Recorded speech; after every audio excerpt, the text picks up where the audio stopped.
Book Nook presents Cheerleaders, the Third Evil. An Archway paperback original published by Pocket Books, a division of Simon & Schuster, Inc. Recorded by Paris. Edited by also Paris. I hope you enjoy the third installment of our Cheerleader series. I wanted to thank everyone who's been listening. I also wanted to thank my husband for making the work a lot easier, and my dog, who actually stays in the room for every piece of these recordings. Thanks, Luna. Now we enter Fear Street Cheerleaders, the Third Evil by R.L.Stine.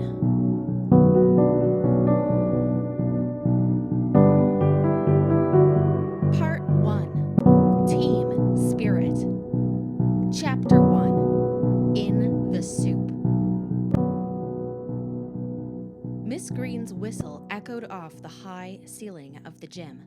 The cheerleaders stopped in mid-cheer as their advisor raised both hands to her head and pretended to tear out her frizzy brown hair. Her eyes were wide with exasperation. Corky Corcoran sighed. That routine was going really well, she thought. Why did Miss Green stop us? She cast a glance down the line of cheerleaders to her friend Kimmy Bass. Kimmy mopped her forehead with the sleeve of her t-shirt. She also appeared to be annoyed by the interruption. It was warm for early April. The air in the gym felt hot and damp. Corky had her blonde hair pulled straight back and tied in a high ponytail. She and the 5 other Shady Side High cheerleaders were dressed in lycra shorts and loose-fitting t-shirts, which were drenched in perspiration from the after-school practice. "Hannah, do me a favor," Miss Green said. "Step forward and show my veteran cheerleaders the proper way to do a round-off back tuck." Hannah Miles bounced forward obediently, a broad smile on her pretty face. "I like to start in this position," she said, not at all embarrassed at being singled out. "You know, with my knees bent a little so I get more spring." A slender, graceful freshman, Hannah was the only new member of the Shady Side High squad after spring tryouts. She replaced Megan Carmen, who was graduating in June.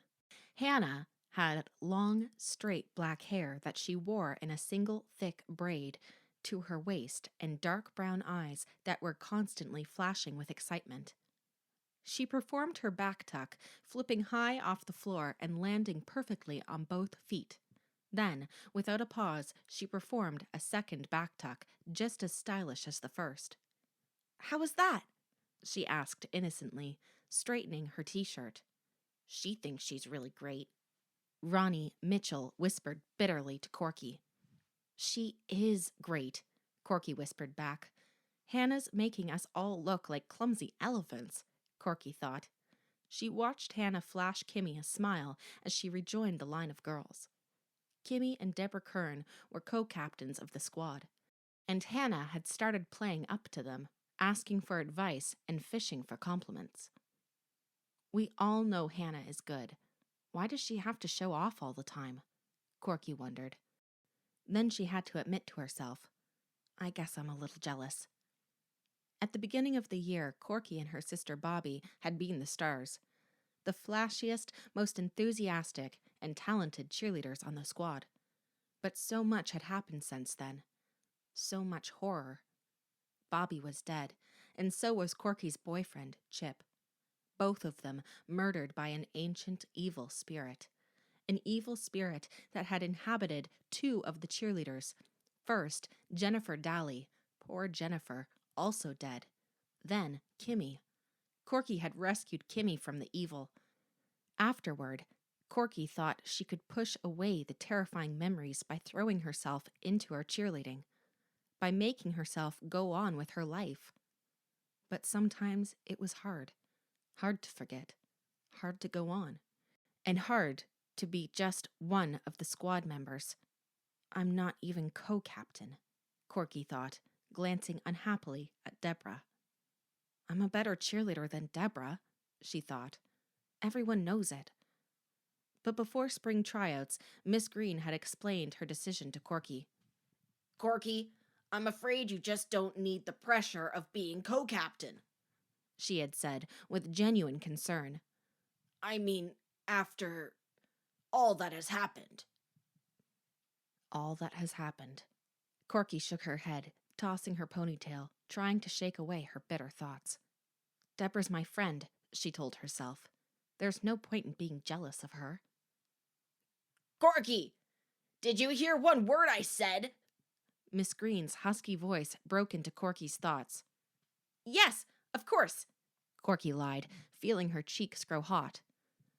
Then let's try the football chant again, Miss Green said, staring hard at Corky. Kimmy leapt forward, clapping her hands, and turned to the 5 other girls. Okay, ready? On 3! She counted to 3, and they began their chant, their voices rising with each repetition, stomping and clapping in the rhythm they had practiced. Tigers, let's score! 6 points or more! Tigers, let's score! 6 points or more! Louder! Kimmy urged, cupping one ear with her hand. I can't hear you! Tigers, let's score! 6 points or more! Still can't hear you! Kimmy shouted. As they repeated the chant even louder, Corky glanced down the line to Hannah. Shouting enthusiastically, her hands in a high V, Hannah ended her chant and then spontaneously leapt into a tuck jump, rising high off the floor and slapping her knees at the peak of the jump. What a show-off, Corky thought. Hannah knows we don't do a tuck jump here. Miss Green is going to get on her case now. Corky turned her eyes expectantly to Miss Green, but instead of seeing anger on the coach's face, Corky was surprised to see approval, even a smile. I like that, Hannah, Miss Green declared. That's a very clever finish.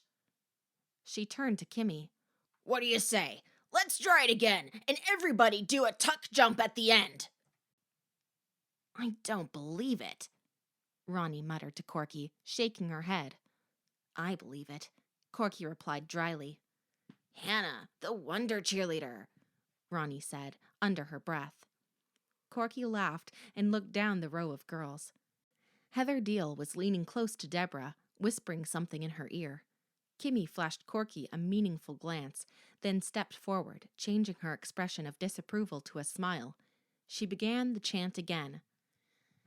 Tigers, let's score! 6 points or more! The girls repeated the chant, getting louder each time. Then they all ended with tuck jumps. Corky watched Hannah out of the corner of her eye.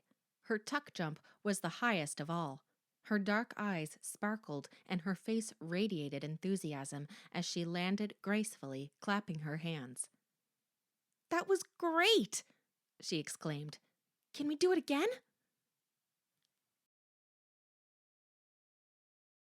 What's her problem anyway? Kimmy asked, twirling her water glass between her hands. Her problem is she's terrific, Corky replied, squeezing against the wall as Deborah slid beside her in the red vinyl booth. And we're jealous. I'm not jealous of her, Ronnie said quickly. A thoughtful look creased her face. Well, maybe just her hair. Ronnie had tight copper-colored curls, a tiny stub of a nose, and a face full of freckles. She was in 9th grade, but looked about 12. Hannah has awesome hair. She's stuck up, Kimmy offered. She's so stuck up, she probably knows we're talking about her right now. The 4 girls laughed. Practice had ended at 4:30, and they had driven to the corner, a new coffee shop a few blocks from school that had quickly become a hangout for Shadyside students. Hannah isn't so bad, Deborah remarked, her eyes lowered to the menu. She's just enthusiastic. The other 3 stared at Deborah in surprise. Since when are you her best friend? Kimmy asked sarcastically. Deborah raised her icy blue eyes from the menu. I'm not. I just said she isn't so bad. She isn't mean or anything. Deborah had straight blonde hair, cut very short. She was thin, almost too thin, and seldom smiled. An unlikely combination for a cheerleader. So, we have one vote for Hannah, Kimmy said, making a 1 in the air with her index finger. Anyone else? Before Corky or Ronnie could cast a vote, the waitress interrupted to take their orders. Kimmy and Ronnie ordered hamburgers and Cokes. Deborah ordered a plate of French fries and a chocolate shake. No matter what she ate, she never put on weight. When Corky ordered a bowl of split pea soup, the others erupted in disapproval. Yuck, Ronnie exclaimed, sticking a finger down her throat. I may hurl. I happen to like pea soup, Corky insisted. You're weird, Kimmy told her. You're definitely weird. Is Hannah going out with anyone? Corky asked, deliberately changing the subject. You ever see the guys hanging around her locker after school every day? Ronnie asked. It's disgusting. Their tongues hanging out of their mouths, they practically drool on her. Tusk tusk. Deborah clicked her tongue. Sounds to me like you're jealous, Ronnie. Ronnie stuck her tongue out at Deborah. So? I think she's going out with Gary Brandt, Kimmy offered. At least, I saw them together at the mall Saturday night. Gary's kind of cool, Ronnie said, fiddling with her silverware. Kinda, Deborah agreed with unusual enthusiasm. Hey, can you picture Hannah making out with Gary? Ronnie asked, grinning. She performed a cheer. Go, Gary, go! Go, Gary, go! Yeah! Everyone laughed. Know what? Kimmy added. Every time he kisses her, she probably does a tuck jump. More laughter. Hey, are you guys ready for next week? Corky asked, changing the subject again. I'm already packed, Ronnie said. I can't wait. This'll be the best spring break ever. A whole week away from home, Corky said, sighing. A whole week away from my pesky little brother. Maybe we'll meet some guys, Ronnie said, grinning. You know, college dudes. You guys are in for a shock, Deborah said dryly. There'll be no time to hang out and meet guys. Cheerleader camp is torture. You work your buns off exercising in the morning, practicing new cheers all afternoon, going to workshop after workshop. Then, at night, you kill yourself competing against the other squads. Bobby and I went to cheerleader camp one summer in Missouri before we moved here, Corky recalled. We worked hard, but we also did some partying. The Madison College campus is supposed to be really pretty, Ronnie said. My cousin told me the dorm we're staying in is brand new. Maybe we'll all room together, Ronnie exclaimed. It's going to be awesome. Everyone agreed except for Deborah. It's hard work and a lot of pressure, she warned. You have to be enthusiastic and have a smile plastered on your face all day long. When Ronnie and Deborah got up to go to the restroom, Kimmy slid in beside Corky, a troubled expression on her face. How are you doing? She asked quietly. Okay, I guess. Corky shrugged. No, I mean, really, Kimmy insisted, her dark eyes staring into Corky's, as if searching for something. I'm doing a little better, Corky replied, fiddling with her silverware. I don't think about things as much. I force myself not to think about Bobby or Chip or... I can't stop thinking about it, Kimmy said emotionally, clasping her hands tightly together on the Formica tabletop. I keep thinking, what if the evil spirit is still around? What if it's still inside me? Her voice cracked as she said this. She swallowed hard. Kimmy, Corky started, resting a hand on Kimmy's arm. I saw the evil spirit pour out of you. I saw it go down my bathtub drain. It's gone. You're okay now. You don't have to worry. But how do we know it's gone for good? Corky, you got that note. The one that said it can't be drowned. And, Corky, sometimes I feel so strange. Kimmy whispered, her eyes watering. She gripped Corky's arm and held it tightly. Sometimes I just don't feel right. The door to the coffee shop opened and some guys from the basketball team walked in. One of them, John Mirren, a lanky boy with short brown hair and a goofy grin, waved to Kimmy before sliding into a booth with his pals. Kimmy, we just have to pray that the evil spirit is gone for good, Corky said. But what if it isn't? Kimmy demanded again. Corky shrugged and felt a sudden chill. It's got to be gone, she said, lowering her voice to a whisper. I can't take any more death. I can't. Her voice trailed off. Deborah and Ronnie returned, giggling and pushing each other playfully. They stopped when they saw the grim expressions on Corky's and Kimmy's faces. Hey, what's wrong? Deborah demanded. You two still talking about Hannah Miles? Give the poor kid a break. She slid in across from Corky and Kimmy. Ronnie lowered herself into the booth beside Deborah. Corky forced a smile. No, we weren't talking about Hannah. Do you know what other schools are going to be at the cheerleader camp? Ronnie asked Kimmy. Kimmy shook her head, tossing her crimped black hair.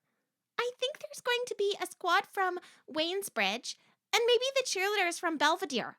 The ones that do all that rap stuff? Ronnie asked. Wow, they're excellent, Corky exclaimed. Who else? I don't know, Kimmy replied. About 100 cheerleaders total, I think. The waitress appeared, carrying their orders on a metal tray. Who gets the pea soup? She asked, staring at each girl.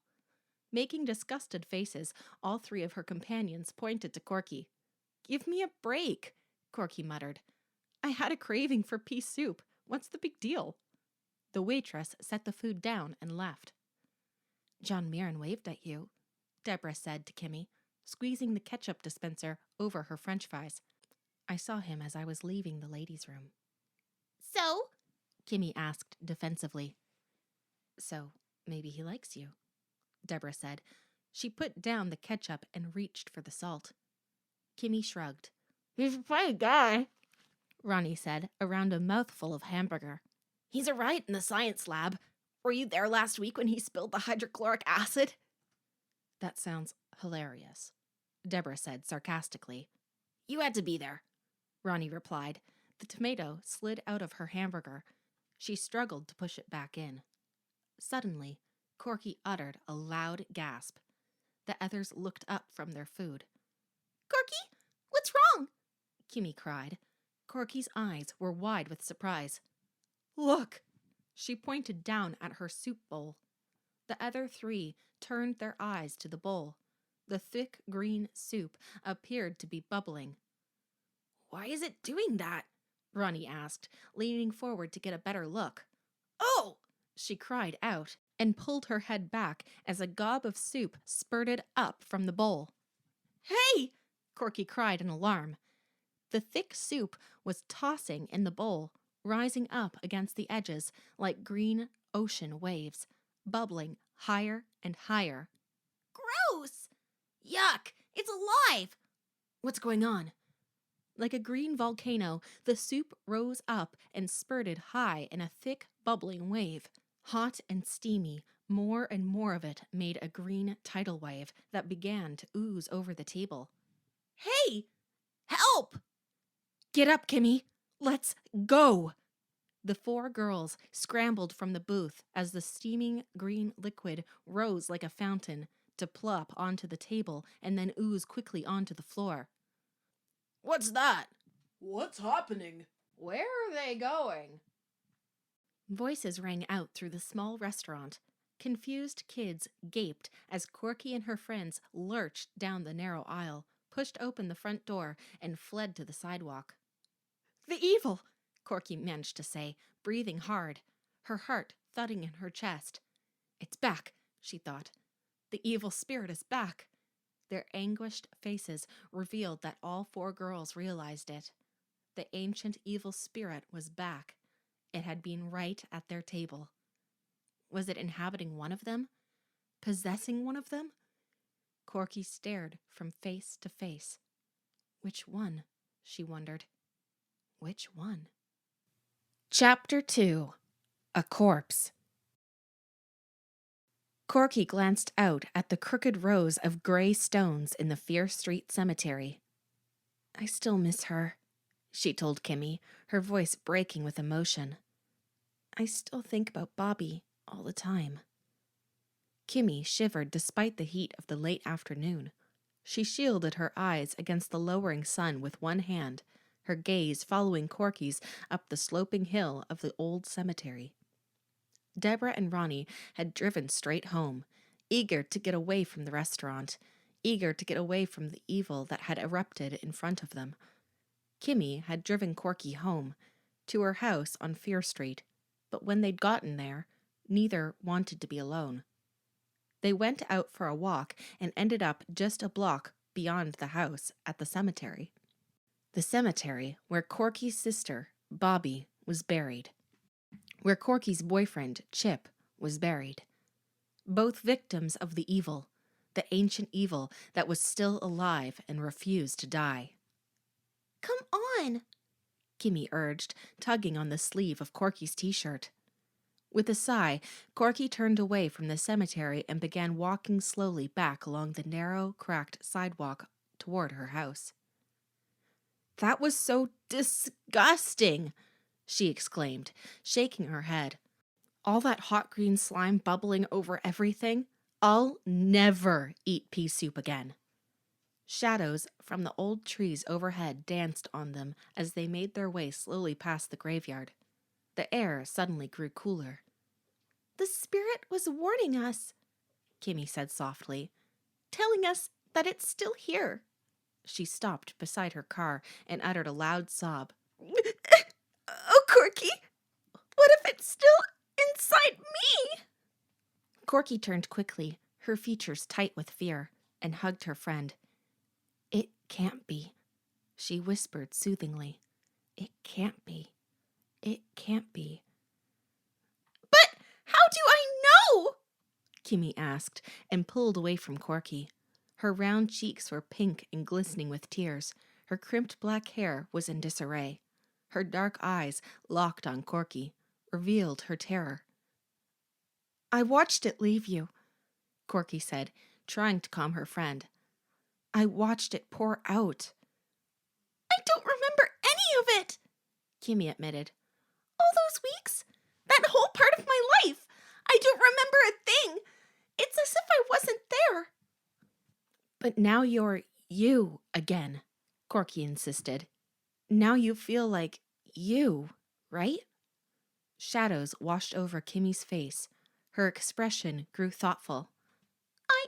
I guess, she replied uncertainly. Sometimes I don't know. Sometimes I feel crazy. Like I want to scream. Like I want to throw myself on my bed and just cry. But you don't, do you? Corky demanded. No, I don't. She grabbed Corky's arm. Her hand, Corky felt, was ice cold. Corky, what if it wants to kill someone else? What if it wants to kill us all? No, Corky cried with emotion. No, we'll find it. We'll stop it. Somehow we'll stop it, Kimmy. Kimmy nodded, but didn't reply. Corky stared hard at her. She wanted to reassure Kimmy. She wanted to convince Kimmy that the evil spirit no longer possessed her. As Corky studied her friend's face through the thickening shadows, doubts began to gnaw at her mind. Would Kimmy know if the evil spirit was still inside her? If she did know, would she admit it? As Corky stared at her, Kimmy's face began to glow. Her blue eyes lit up as if from some inner light. Corky shut her eyes. When she opened them, her friend appeared to be normal again. Call you later, Corky said, and took off on a run up to her house. Hi, I'm home! Corky closed the front door behind her and stepped into the living room. Anyone home? No reply. The house smelled good. Corky inhaled deeply. She recognized the aroma of roasting chicken from the kitchen. Home, sweet home, she thought, feeling a little cheered. She turned toward the stairway. A pile of neatly folded clothing lay on the bottom step. Laundry day. Corky stooped to pick up the bundle. then made her way up the stairs to deposit it in her room. Cradling the freshly laundered clothes in both arms, she stepped into her bedroom. Her eyes went to the windows, where the white curtains were fluttering, then to the bed. No! The clothing fell from her arms as she began screaming. Lying in her bed, tucked under the covers, was a hideous, bloated head of a corpse. Chapter 3. Night Visitors. Corky stood gaping in horror at the lifeless, distorted face.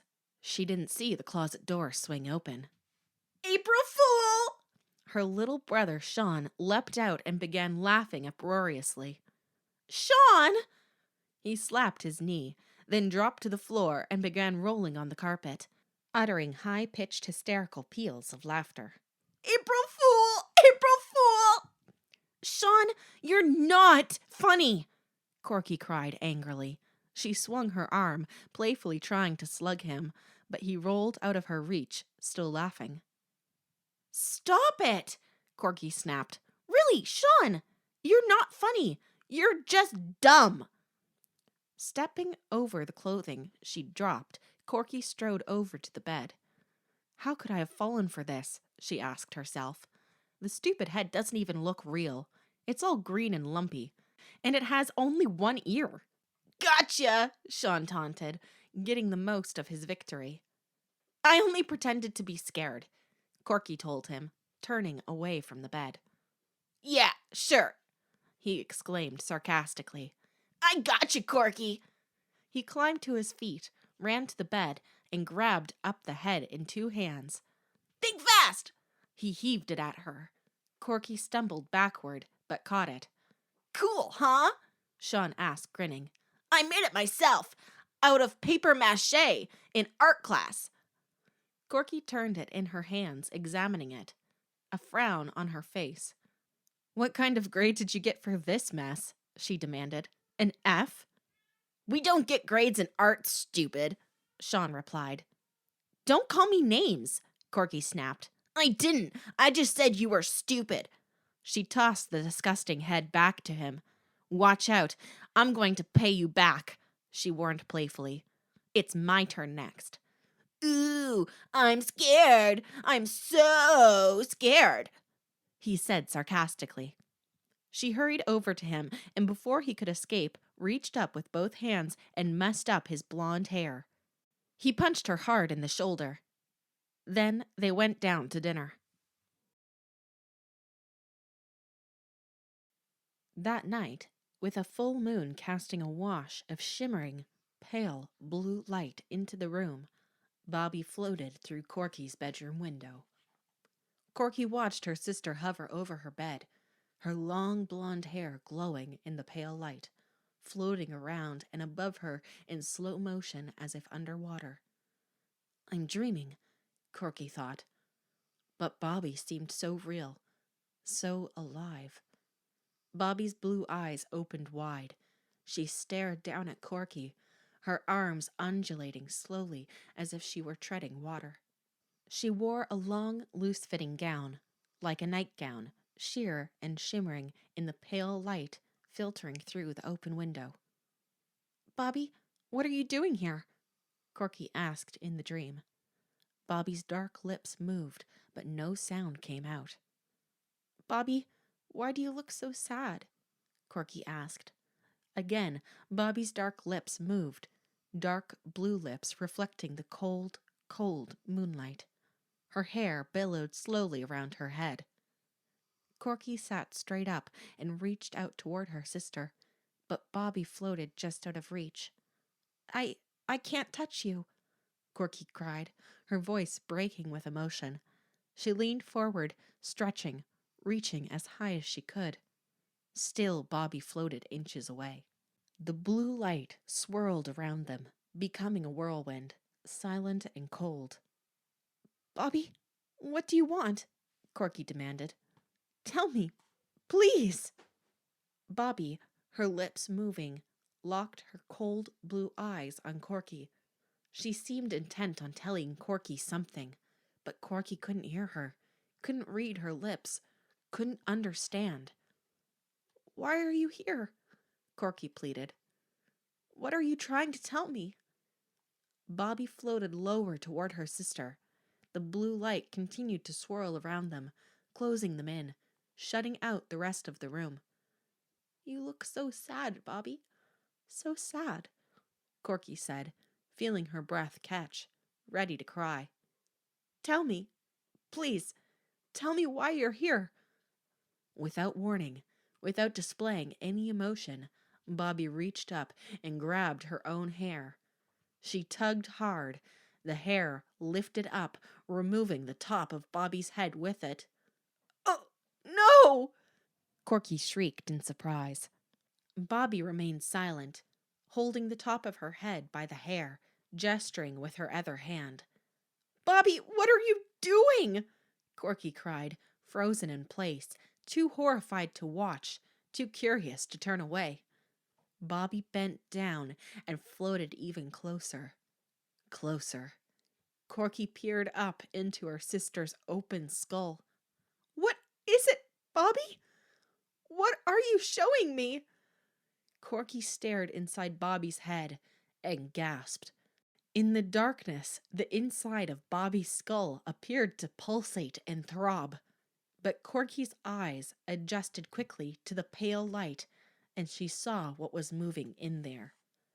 Thousands of squirming, crawling cockroaches, packed into Bobby's head like coffee in a can. Their slender legs scrabbled over each other as their bodies bumped and slid in a horrifying, silent dance. Ooh!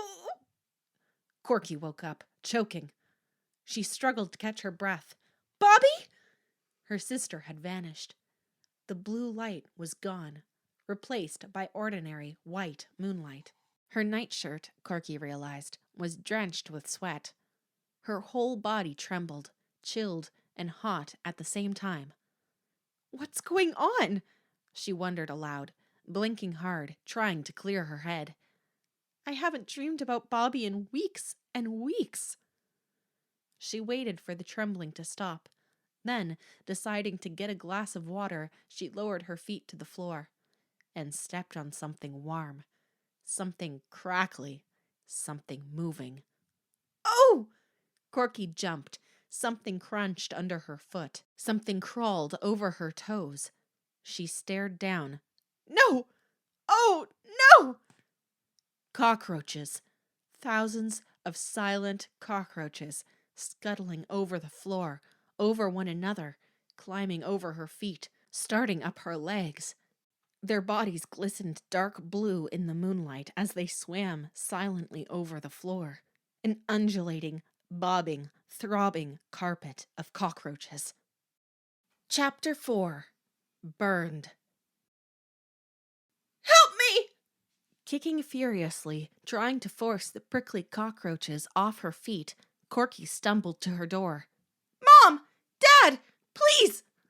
With each step, she could feel the cockroaches crackle and squash beneath her bare feet.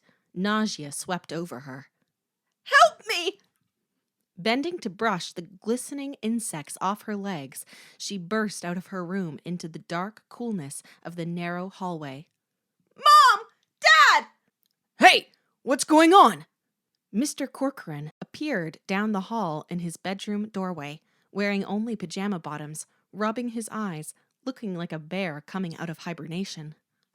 Dad! Corky, what's the big idea? He stepped into the hall, stretching his arms above his head with a loud groan. Cockroaches! Corky managed to blurt out, still feeling sick, still feeling the prickly legs crawling up her legs. Huh? Cockroaches! Corky, I hope you didn't wake me up because there's a cockroach in your room, he warned. This is an old house. In old houses sometimes. What's all the racket?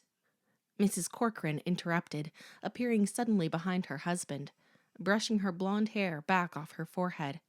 Corky, what on earth? She ran to Corky and threw her arms around her. You're shaking all over. What is it, dear? Corky tried to answer, but her voice caught in her throat. She pulled away from her mother and grabbed her hand. Then she tugged her toward her bedroom. Cockroaches, Mom, she finally managed to say. Her father followed, shaking his head. That's all she keeps saying. Cockroaches. They followed Corky to her room. Look, Corky said. She stepped into the doorway and clicked on the ceiling light. She took a deep breath, trying to hold down the waves of nausea, and pointed to the floor. Just look. All three of them peered down at the wine-colored bedroom carpet. I don't see anything, Mr. Corcoran said quietly. Mrs. Corcoran stared hard at Corky, concern troubling her face. The cockroaches were gone. Hey, you guys woke me up! Sean's angry voice echoed in the hallway. They turned to see his blonde head poke into Corky's room. Sean, did you play some kind of practical joke on your sister? Mr. Corcoran demanded sternly. Sean's face filled with genuine innocence. Who? Me? Wow, we're here!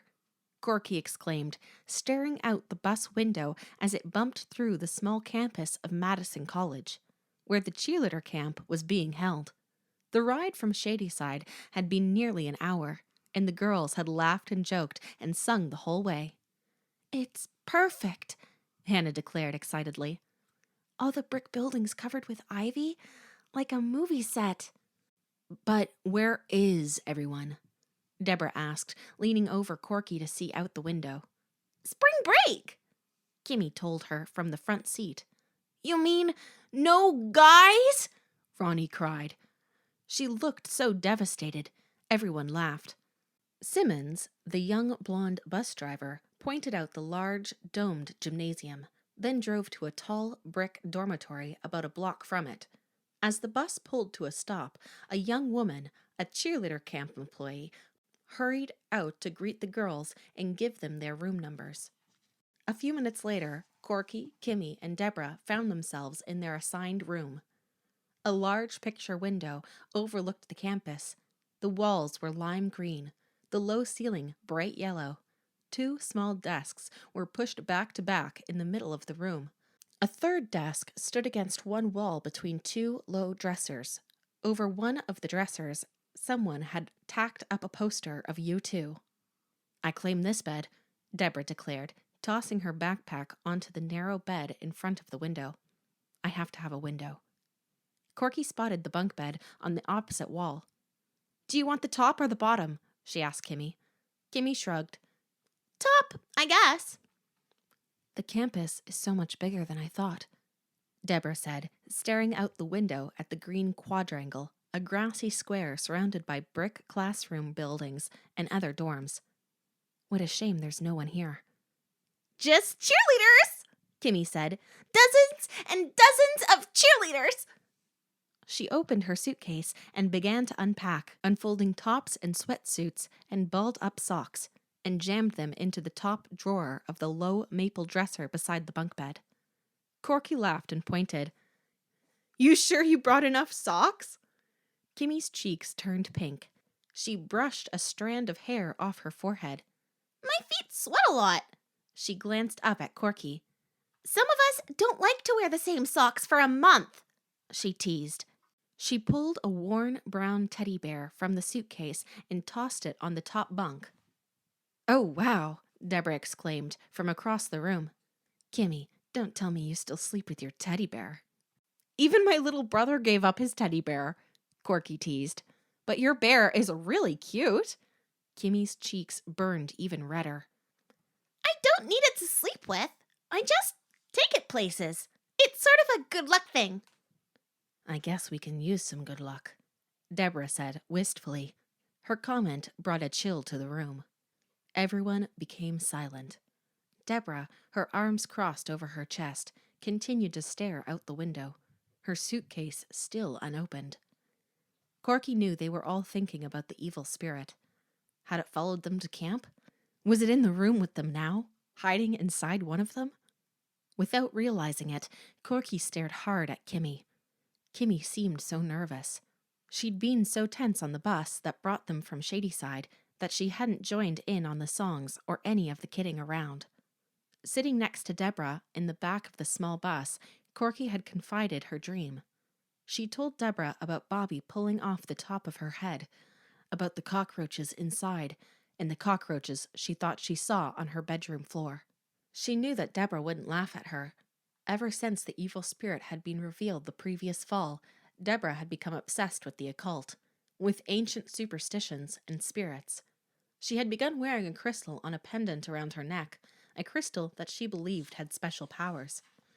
And she read book after book on spiritualism, the occult, and the dark arts. "I've been studying dreams," Deborah had replied seriously, her icy blue eyes staring into Corky's. "What could that awful dream mean?" Corky demanded. "I mean, it was just so gross." "Bobby was trying to tell you something," Deborah replied in a low voice. "She was trying to show you something." "Show me what? Cockroaches?" Corky asked. "Why would she want to show me cockroaches?" Deborah chewed thoughtfully on her lower lip. She shook her head. "I don't know, Corky. I don't get it." Corky wanted to forget the dream and enjoy the cheerleading camp, but the dream was hard to shake. It had followed her to the campus. Had the evil spirit followed her too? All three girls were shaken from their somber thoughts by a loud knock on their door. Deborah reached the door first and pulled it open. "Hannah, hi!" she exclaimed. Wearing a green t-shirt over black leggings, Hannah marched past Deborah into the center of the room. She was lugging 2 large leather suitcases, one in each hand. She plopped them down inside. "Ugh!" "What's going on?" Deborah demanded, closing the door and following Hannah back to the center of the room. Kimmy and Corky both stared at Hannah curiously. "Can I room with you guys?" Hannah asked, reaching back to adjust her long braid behind her shoulders. "Huh?" Corky cried in surprise. "There's no room for me with Ronnie and Heather," Hannah declared. "They both filled up the dresser before I could start to unpack. And look at the stuff I brought." She gestured to the 2 bulging suitcases. "Your room is bigger," Hannah continued, gazing around. "There's nowhere for me to put my stuff in the other room." "But Hannah," Kimmy started to object. "And get this," Hannah said, ignoring Kimmy. "Ronnie took the top bunk even though I told her I can't sleep on the bottom. I mean, it just creeps me out to have someone sleeping above me, you know? But she was so stubborn. She refused to move down." "What about the other bed?" Kimmy suggested. "There's a third bed, right?" "Yeah, sure," Hannah replied heatedly. "But Heather claimed it. She says she has to be by the window or else she can't breathe." "I can understand that," Deborah said, glancing at the bed she had taken out by the window. "So, can I room with you guys?" Hannah asked. "But there are only 3 beds," Corky protested. "Yeah, these rooms are designed for 3. Kimmy added, gesturing around. 3 desks, 3 dressers, 3 beds." Hannah sighed again and rolled her eyes unhappily, her face drooping into a pout. "Well, would one of you trade with me?" she asked reluctantly. "I'm all unpacked," Kimmy protested. She clicked her empty suitcase shut. "Come on," Hannah urged in a tiny voice. "Somebody trade places with me. You've got to. I'm just too claustrophobic in the other room. I'll freak. I'll totally freak. Really." She glanced from Deborah to Corky, then back to Deborah. "Well, okay." Deborah finally relented. "If it means that much to you, Hannah." "Yes, it does. Thanks, Deborah."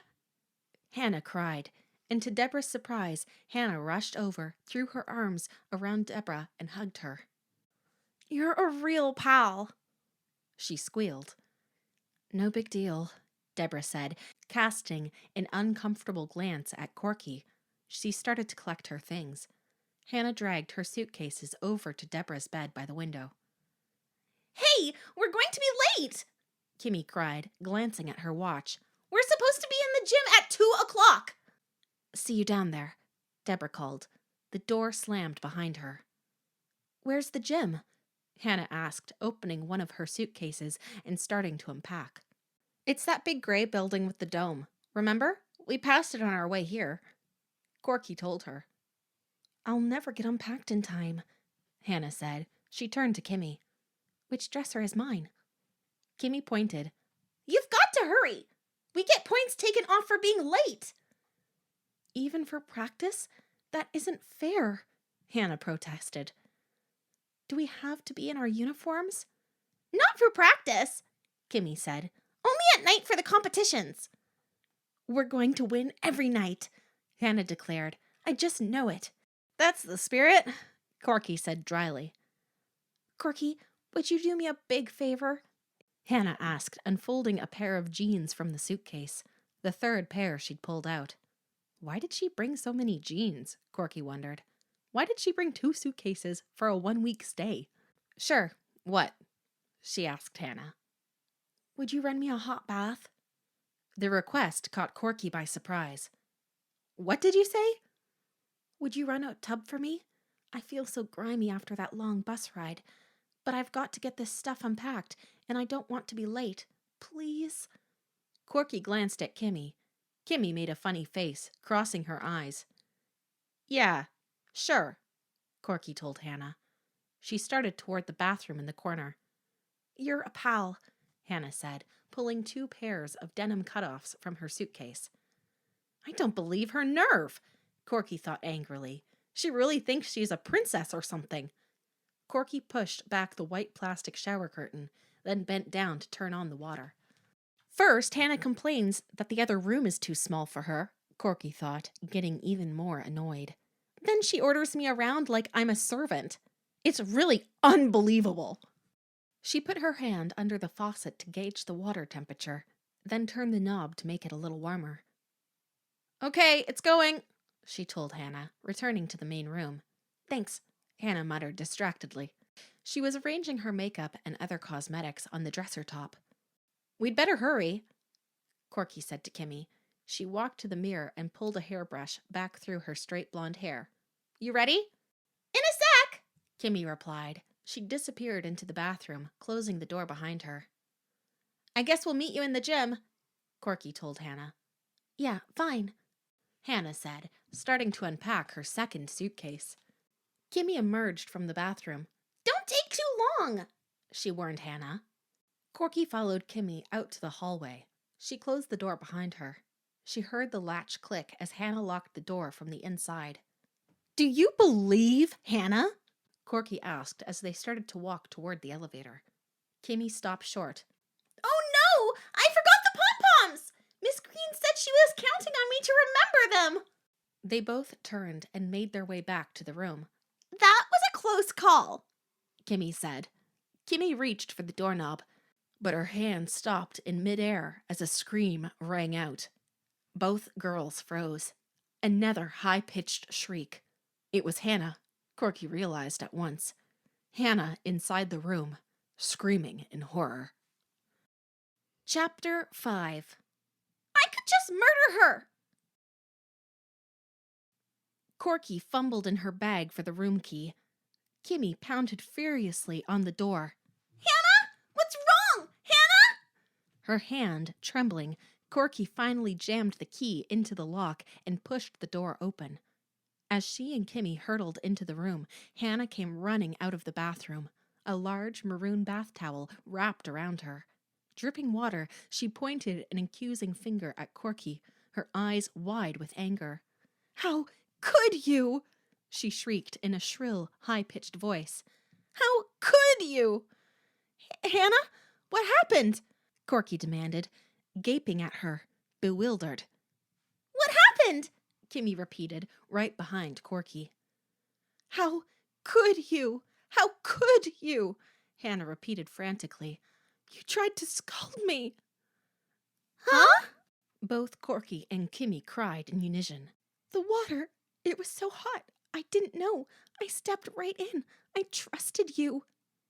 But Hannah, Corky started.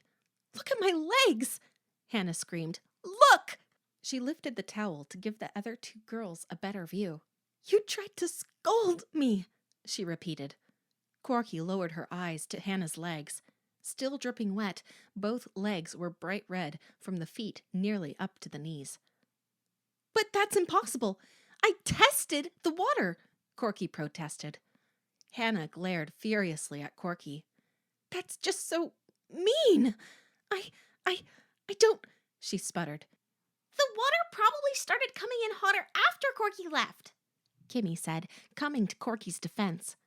"Really? I tested it. I did," Corky insisted, staring at the scarlet flesh of Hannah's legs.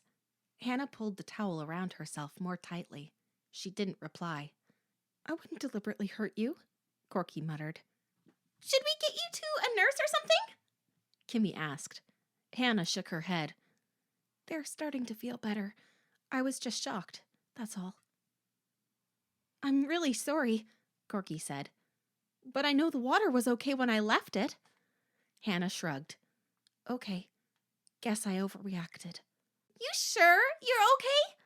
Kimmy asked. "Yeah, fine," Hannah replied. She took a few steps into the center of the room. "I guess I'm okay. Sorry I freaked out like that."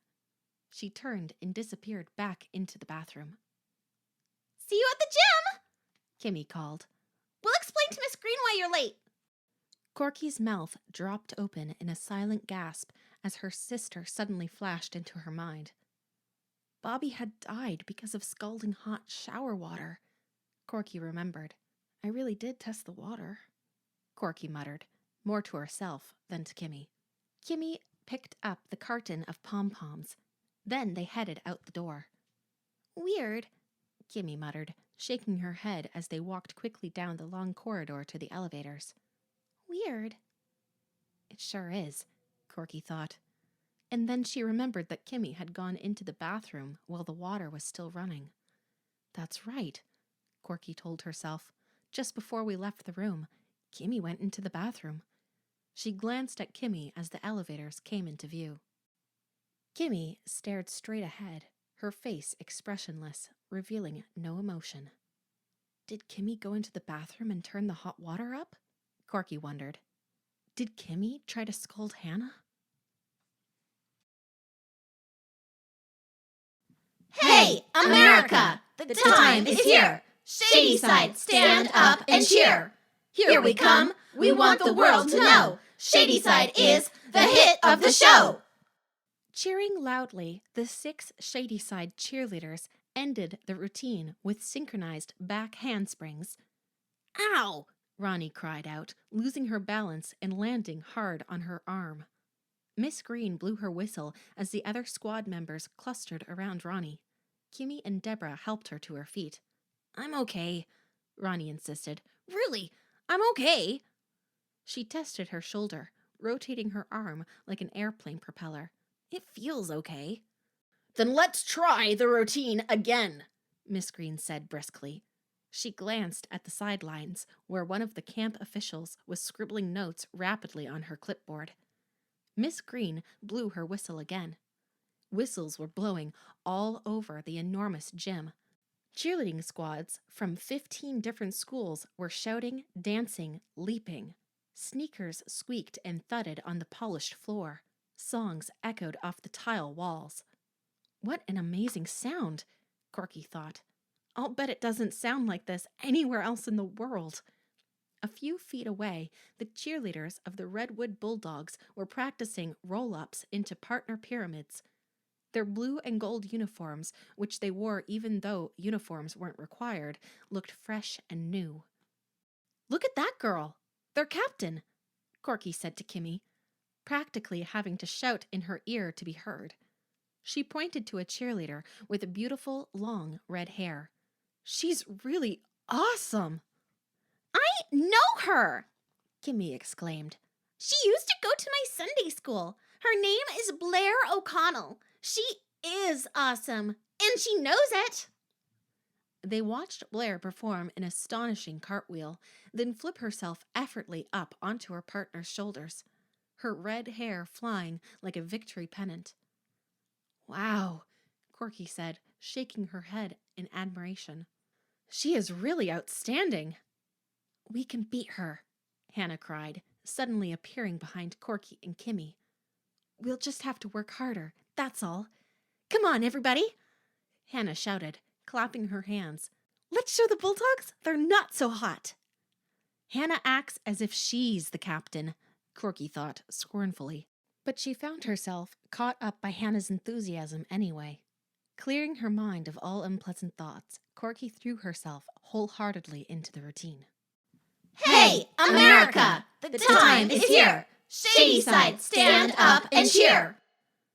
As the Shadyside squad practiced its cheer, Corky saw Blair O'Connell watching, her arms crossed over her chest, a sour look on her face.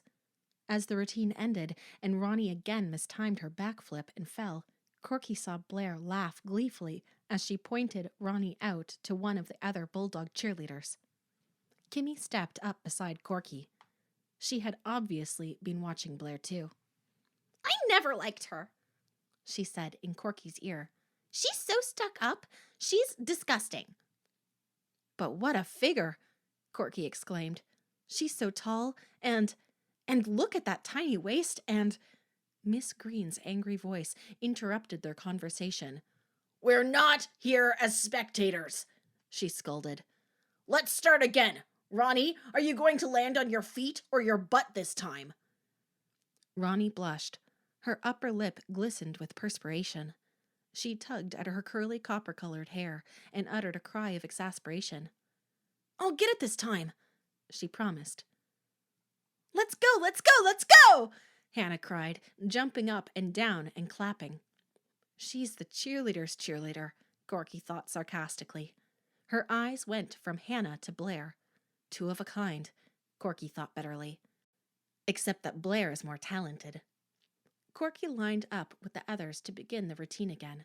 The gym grew hotter, the air thick and damp. The shouting voices and cheers, the singing and clapping, it was all starting to make Corky's head spin. She closed her eyes for a brief moment, but the bright lights didn't fade. The echoing sounds only grew louder. She opened her eyes and began the routine. It went better. At least Ronnie didn't fall. Again, Corky watched Blair O'Connell in her sleek blue and gold uniform, an expression of superior amusement on her beautiful face. They did the routine one more time, then Miss Green suggested they work on handsprings. As they practiced, camp officials circulated the team carefully, jotting down notes, having brief conversations with coaches and advisors. Corky performed a handspring, then moved into a spread eagle jump. Pretty good, she thought. This is quite a workout, but I'm really getting into it. She wiped the perspiration off her forehead with the back of her hand. Corky, can I give you a little advice? Hannah said loudly, stepping up in front of her. It wasn't a question, Corky realized immediately. You need to get more lift on your spread eagle jump, Hannah instructed. You're still a little too low. Huh? Corky wasn't sure she was hearing correctly. Was Hannah, a freshman, really giving her advice in front of the entire squad? If you bring your feet in closer together, you can control your jump better, Hannah continued. Watch, I'll show you. She proceeded to perform a spread eagle, jumping high off the floor. Her eyes on Corky the whole time, her long braid flying. She landed gracefully, a pleased smile on her face. See? Thanks, Hannah, Corky said without enthusiasm. I'll try it. She turned quickly and walked over to Deborah and Heather. What unbelievable nerve, Corky thought angrily. I don't mind taking advice from the other girls, but Hannah really thinks she's queen of the world. She's only a freshman, after all. Bobby and I were all state in Missouri. I think I can get along without advice from Hannah. Hey, lighten up, Deborah called, seeing Corky's angry, tight-lipped expression. People are watching, she teased. 10 points off if you lose your smile for a second. Corky plastered a big, phony smile on her face for Deborah's benefit. That's better, Deborah said, laughing. She was fingering the crystal she always wore around her neck. She flashed Corky a thumbs-up sign, then returned to working on partner pyramids with Heather. Corky hadn't noticed that Kimmy had come up behind her. She jumped, startled when Kimmy started to talk. Someone has to take Hannah down a peg or two, Kimmy said with surprising bitterness. Huh? Corky hadn't realized that Kimmy had observed her jumping lesson from Hannah. She's the pits, Kimmy said through gritted teeth. Sometimes I could just murder her. Couldn't you? The way Kimmy said those words gave Corky a cold chill. Sometimes I could just murder her. Corky shrugged. Hannah is Hannah, I guess. Kimmy stared at her with no expression. Whistles blew. The cheerleaders were being called to a meeting to hear about the evening competition. There would be minor competitions each evening. On the fifth and final night, a major competition would be held. Each squad would perform its most complicated routine, and awards would be presented to the winners. After the meeting, Corky walked alone back across the quadrangle to the dorm. Her legs ached. She was hot and sweaty. What a workout, she thought. Well, Deborah had warned her that cheerleading camp was mostly hard work. A cool late afternoon breeze did refresh her as she made her way across the nearly deserted campus. A few college students circled the quadrangle on bikes. She pulled open the glass doors to the dorm and stepped inside. Her sneakers squeaked on the marble floors as she crossed to the elevators. The lobby was deserted and quiet. But somewhere far down the hall, country music was playing. Thinking about taking a long, cool shower, Corky stepped onto the elevator and rode up to the 6th floor. She stepped out and began walking along the dark carpet to her room. To her surprise, her sneakers stuck to the carpet. What's happening? She cried out loud, looking down. The carpet appeared to be moving, undulating like waves. Hey! Corky cried out. She blinked, once, twice, waited for her eyes to adjust to the dark hallway, to stop playing tricks on her. She tried to walk, but the floor was sticky and wet. The carpet still moved in waves, thick and black, rolling over her sneakers. No! Corky screamed. Can anyone hear me? She thought. Is anyone up here? The entire carpet had become a dark, thick sea, rolling and tossing, swaying back and forth. I can't walk! Corky screamed. Is anyone here? Can anyone help me? Like bubbling tar, the thick liquid rose up and over her sneakers, over her ankles. It's pulling me down, Corky realized. I can't move. It's so sticky. It's pulling me down. Help! Chapter 6. First cheers, then screams. It's so sticky! Corky cried again. I can't move! She looked up to see Deborah staring down at her, her normally calm features twisted in alarm. Corky, what is it? What are you doing down there? Deborah dropped to the floor and wrapped an arm around Corky's trembling shoulders. It's so sticky, Corky repeated, still dazed. Huh? What's sticky? What's happening? Deborah demanded frantically. Corky realized she was on her knees, on the dark carpet, the still carpet. It was no longer rolling and tossing. Confused, she rubbed the dry carpet with her palms. Deborah? Deborah's eyes were locked on Corky. She kept her arm protectively around Corky's shoulders. Why are you down here, Corky? Did you fall? Corky raised herself back up on her knees. She shook her head. No, I didn't fall. It pulled me down. Deborah's mouth dropped open. Huh? The carpet! It started to roll back and forth, then it turned into a sticky liquid and tried to pull me down. Corky stared intently at Deborah, trying to read Deborah's expression, trying to see if Deborah believed her. Deborah shut her eyes. The evil spirit, she said, lowering her voice. Yes, Corky quickly agreed. It's here, Deborah whispered. I can feel it. Letting go of Corky, she moved her hand to the crystal that hung around her neck. With her eyes still closed, she twirled the crystal rapidly in one hand, then squeezed it tightly. She opened her eyes and climbed to her feet, reaching down with both hands to Corky. Here, Let me help you up, she said softly. Let's get you back to your room. Who's doing this to me? Corky asked unsteadily, resting one hand against the wall. Who is torturing me? Deborah shook her head, her expression tight-lipped and thoughtful. I don't know, Corky, she replied, guiding Corky to her room. I really don't know.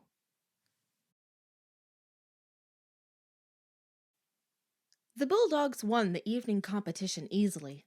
They performed an endless rap routine that wowed the judges. Blair O'Connell, with her beautiful red hair floating behind her, appeared to defy the laws of gravity with her jumps and flips. The other cheerleaders, dozens of them, huddled with their squads, waiting to compete and gaping in obvious admiration as Blair confidently performed her flashy solo part of the routine. What a show-off! Kimmy whispered to Corky as Blair and the Bulldogs ended their rap routine with a series of synchronized flips. Blair's not really graceful. She's just an acrobat. Corky laughed. The judges look impressed. Maybe they like acrobats? Kimmy scowled and walked away. We can beat them! We're the best! Hannah was shouting, clapping excitedly. Tigers rule! She cried. The other girls picked up the rhythm, clapping with Hannah. Tigers rule! Tigers rule! But when it came time for the Shadyside squad to perform, everyone was just a bit off. When both Ronnie and Heather mistimed their final tuck jumps, Corky realized that it wasn't their night. The Tiger cheerleaders trotted off clapping to join the audience to watch the next squad perform. We'll get 'em tomorrow night, Hannah shouted enthusiastically. We're psyched now. We're psyched. Yeah, we'll get 'em, Kimmy echoed, but she couldn't muster up the same enthusiasm as Hannah. After Blair and the Bulldog squad received their first place award, the red and white jacketed judge raised her hand for quiet. The roar of excited voices in the enormous gym became a hushed rumble. On the final night, we will award a spirit stick to each member of the winning squad. The sticks will be painted with your school colors and can be used to help inspire spirit at pep rallies, she announced, straining to be heard.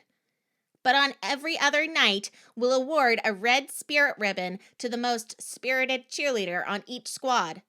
There's so much spirit in this gym tonight. It's unbelievable, she cried, holding up the red ribbons in both hands. I want you all to give yourself a cheer and a round of applause. The gym practically shook from the exploding voices, stomping feet and clapping hands. When the cheering stopped, the judge called out the name of the red ribbon winner on each squad. Blair O'Connell accepted hers casually with a broad smile and a wave at her cheering teammates. The winner on the Tigers was Hannah. She squealed with delight when her name was called, and drew a cry of surprise as she performed a cartwheel on her way to collect her prize. Corky glanced at Kimmy, who rolled her eyes to the ceiling. Then Corky noticed that Deborah was smiling broadly and clapping heartedly for Hannah. When Hannah came bounding back, holding the ribbon triumphantly over her head, Deborah rushed forward and gave her a hug. The two girls walked off together, heading toward the exit. Wow, Corky thought, following them with her eyes as everyone began filing out noisily. Since when is Deborah such pals with Hannah? Corky realized she was feeling a little jealous. Deborah was her friend after all. Corky, catch you later. Corky looked up to see Kimmy calling to her, shouting over the excited voices of the crowd. Kimmy said something else, but the words were completely drowned out. Corky slowly made her way through the crowd. As she passed Blair O'Connell, she overheard Blair boasting to another Bulldog cheerleader, a tall, pretty girl with a dramatically short hairdo. Not much competition this year, Blair said snootily. It was better last year, her companion replied. Everyone's just so tacky, Blair complained. She's deliberately talking loud so people will overhear her, Corky realized, frowning. Do you believe that nursery rhyme routine? Blair exclaimed, hooting and shaking her head. What is this, kindergarten or something? There aren't even any cool guys around, the other cheerleader complained. They drifted out of Corky's hearing. They really are snobs, Corky thought. Especially Blair. She's good, but I've never seen anyone so stuck up. I'd like to beat them one night, Corky told herself, feeling her anger rise. Just once, I'd like to show Blair O'Connell what real cheerleading is like. Just once, I'd like to wipe that snobby superior smirk off her perfectly perfect face. Maybe tomorrow. Later that night, tossing in her unfamiliar dorm room bed, Corky again dreamed about Bobby. Bobby floated in through the window, her long, nearly transparent nightgown fluttering around her, her blonde hair flying out around her face, circling her head in light. "Bobby!" Corky exclaimed in the dream. As before, she reached out to her sister with both hands, and again felt the frustration, the heartbreaking frustration of not being able to touch her. "Bobby, why are you here?" Her dead sister hovered over Corky's bed, gazing down at her mournfully. "Please, Bobby, can't you tell me? Can't you tell me why you're here?" Again, Bobby spoke, and again no sound came out of her mouth. "Bobby, you look so sad, so troubled. Tell me what's bringing you here," Corky pleaded.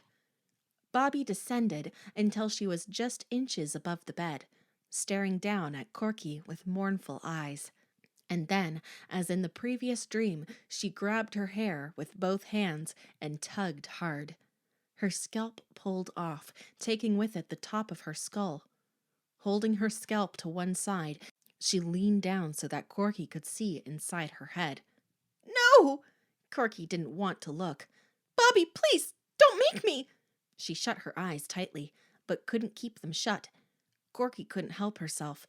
She had to see what was inside.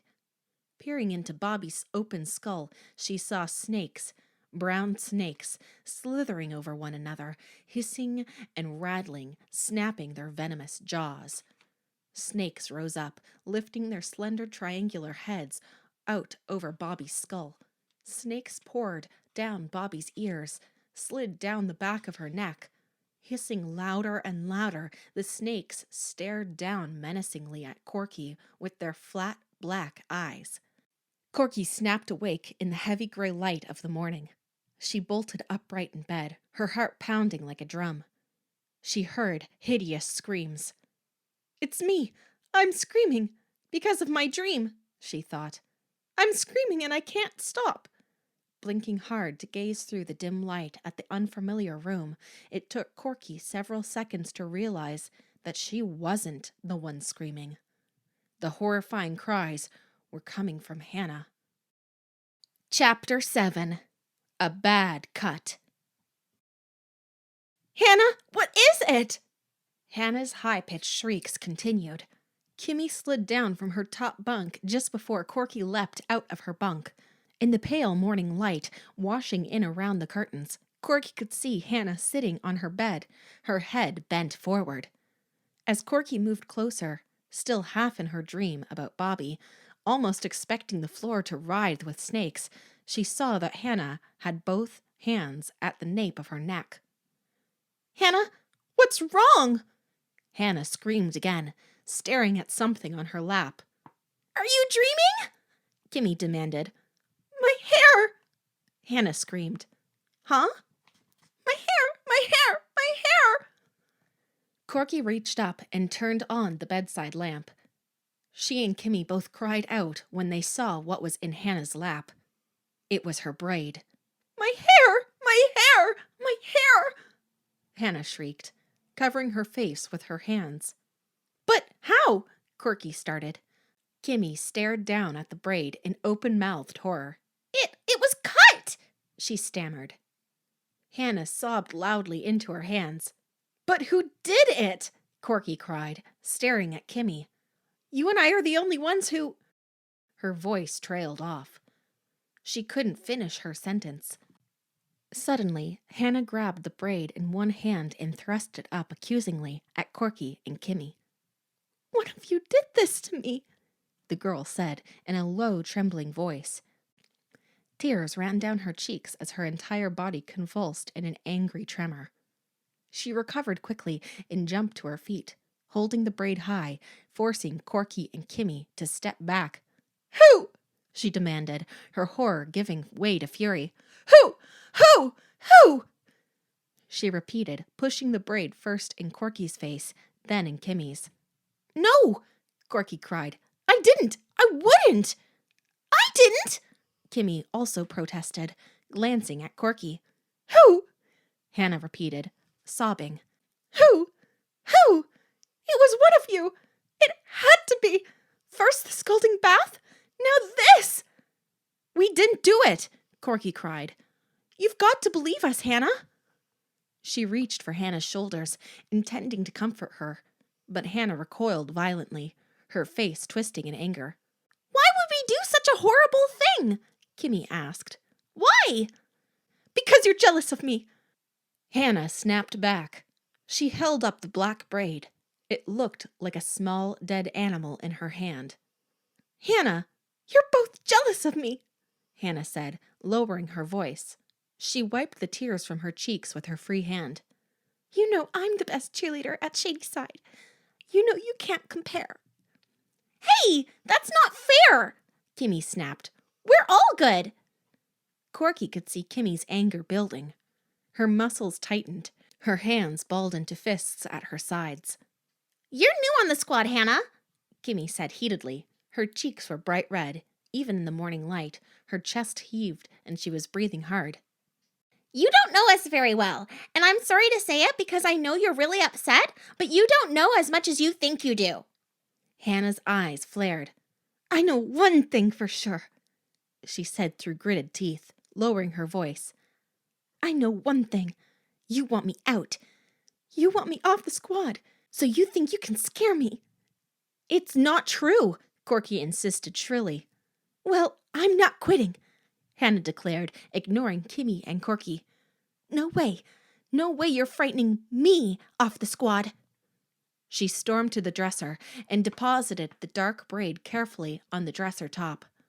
"I'm staying on the squad even if I have to cheer bald." Furiously, she pulled out the top drawer and began rummaging in it. "Hannah, wait!" Kimmy pleaded. "I didn't mean to lose my temper. What are you going to do?" Hannah tossed a pair of denim cutoffs onto the bed and continued rummaging.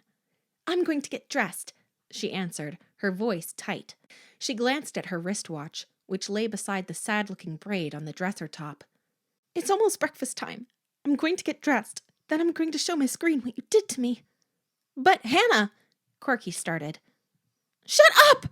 Hannah screamed. "Both of you! Just shut up!" She uttered another loud sob and pulled off the oversized t-shirt she'd been sleeping in. Corky started to say something, but a sharp glance from Kimmy made her stop. Slowly, Corky retreated to her bed and lay down on top of the tangled covers with a loud sigh. Her eyes followed Kimmy as she made her way across the room to the window and drew the curtain open. Her cheeks on fire, Kimmy pressed her face against the morning cool glass and shut her eyes. Corky shivered. She pulled the thin wool blanket up over her legs. She continued to stare at Kimmy, her mind spinning frightening thoughts. Corky, that Kimmy was the culprit. Kimmy had to have been the one to cut off Hannah's braid while she slept. No one else had been in the room. That meant water, turning up the hot water so that Hannah would scold herself. Kimmy had confided to Corky that she'd like to murder Hannah, and here she was, torturing Hannah. The evil is here, Corky thought miserably. The evil is in this room, still inside Kimmy. Poor Kimmy, she doesn't know. It was all too horrifying to put into words, but words popped into Corky's mind. Kimmy is not in control of her body. The ancient evil force controls her now. The door slammed shut then, jarring Corky from her thoughts. It was Hannah leaving the room. Corky's eyes went to the dresser top. Hannah had taken the braid with her. Kimmy turned away from the window, looking drained, lifeless. Guess I'll get dressed too, she muttered. Kimmy, what are you going to do? Corky demanded. Kimmy shrugged and shook her head sadly. Hey, Corky? Her voice caught in her throat. She stared intently into Corky's eyes. I'd remember if I cut off Hannah's braid, wouldn't I? It wasn't just a question. The words were too heavy with fear for it to be just a question. She wanted Corky to reassure her, to tell her she was okay, she was normal. But Corky couldn't bring herself to lie to her distressed friend. I'd remember something like that, wouldn't I? Kimmy repeated, sounding even more pitiful, more desperate. I don't know, Corky said softly, lowering her glance to the floor. A short while later, Kimmy, dressed for the morning exercise workout in lycra shorts and a red tank top, headed out of the room. She stopped at the door and turned back to Corky. You coming down to breakfast soon? Be right there, Corky replied. After Kimmy left, Corky stood up and stretched. Then she walked to her dresser, her mind spinning. She pictured Miss Green listening to Hannah's story. She imagined the shocked expression on the advisor's face. Then what? Will Kimmy and I be kicked off the squad? Frowning, Corky pulled open her dresser drawer, starting to reach for a clean t-shirt, and stopped, her hand poised in midair. She stared, open-mouthed, at a pair of scissors on top of her clothing. Scissors? She picked them up with a trembling hand. She brought them close to her face to examine them. There were strands of straight black hair caught on the blades. Hannah's straight black hair. Chapter 8. A Confession. Corky sat by herself at the far end of the table, staring down at her bowl as the cornflakes turned to mush. The brightly lit dining hall echoed with excited voices and laughter, but she didn't hear them. At the other end of the table, Kimmy, Deborah, Ronnie, and Heather ate quickly, downing stacks of pancakes and French toast, spooning up bowls of cereal as they talked enthusiastically. They all kept glancing down the table at Corky, but she lowered her eyes, avoiding their curious stares. Turning her eyes to the food line, Corky saw Hannah approach Miss Green, who had just entered and was standing near the back wall. Miss Green, her arms crossed over the chest of her gray sweatshirt, had a grim expression on her face and kept shaking her head. Hannah was talking rapidly, her face flushed, gesturing wildly with the sad black braid in her hand. Corky realized that Miss Green was staring at her, her face drawn into a tight frown. What's going to happen now? Corky wondered, a heavy feeling of dread in the pit of her stomach. What is Miss Green going to do to Kimmy and me? What should I do? Corky asked herself. Should I tell her that Kimmy cut off the braid? Should I tell her that Kimmy put the scissors in my dresser drawer to make it look as if I had done it? Should I tell her that Kimmy is inhabited by the evil spirit? I have to tell someone, Corky thought glumly, hearing a burst of loud laughter from the girls at the next table. I can't let Kimmy go any further. Hannah was still talking furiously, waving the braid in the air, pacing back and forth in front of Miss Green as she talked. Just then, the Bulldog cheerleaders erupted in a long cheer. Corky turned her eyes to the table to see Blair O'Connell, a peppy smile on her face, energetically leading the chant. Doesn't she ever quit? Corky thought bitterly. The cheerleaders were supposed to show pep and spirit every moment of the day, from the time they woke up in the morning. But give me a break, Corky thought, shaking her head. She dropped her spoon into the soggy cereal with a plop. The cheer ended at the Bulldog's table, and another cheer, even louder, erupted at the next table. Corky noticed that Hannah had returned to the shady side table, taking her place beside Deborah. She was red-faced and looked as if she'd been crying. She and Deborah were whispering together. Kimmy was at the head of the table, chewing on a slice of buttered toast, her expression troubled. Heather leaned forward then to ask Kimmy a question, but Kimmy didn't seem to hear her. The evil is here at this table, Corky thought, staring hard at Kimmy. Corky shuddered. 2 other cheers started up just then at 2 different tables. The shouting voices echoed off the yellow tile walls and high ceiling. Corky suddenly felt terribly frightened and terribly alone. Who can I talk to? She asked herself. Who can I confide in? Deborah would understand, she realized. Deborah knew all about the evil spirit. Deborah had been changed by it too.